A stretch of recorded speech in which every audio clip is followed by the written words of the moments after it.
Ayan, so open muna ng lock click, tapos ayan, so at sa add task, print then cut. Kung i-print then import tayo ng image, so ayan yung i-click for import image. Okay, so pagkapasok, so hindi ko pa originally alam yung purpose nitong tatlo, pero hindi ko ma-explain, pero nagagamit na sila extra contours for print and cut. So magic wand, single ang pipiliin natin kasi kung same kahit yung sa loob ma-click din. Tapos ito yung purpose ng eraser, and magkakaroon ng bilog yan, tapos may erase lang yung mga gusto mong i-erase, and then may crop din yan, i-square mo lang yung image na kailangan mo lang for print and cut. So yan yung purpose ng tatlong tools. So balik ulit tayo sa magic wand, which is itong kailangan natin. Then single lang para itong nasa labas lang ng lahat ng image yung maka-capture. Next, dito sa next is yung makikita na natin yung lining ng contour. Ayan yung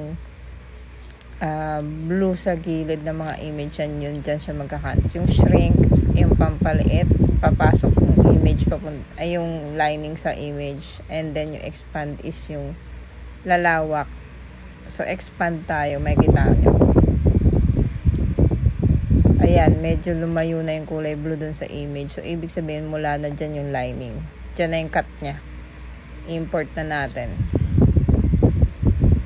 Ayan. So pag import, kailangan pasok yung image dun sa four corners ng Kailangan naka-select tool lagi tayo para kasama yung image pagka igagalaw natin yung contour.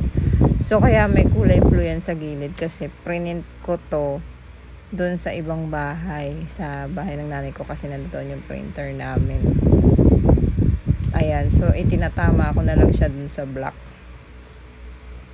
Ayan, so kung ipiprint nyo na, kailangan isa-select nyo lang yung image. Ayan, select nyo yung image and then bring to front. Ayan, na front na siya, and then print.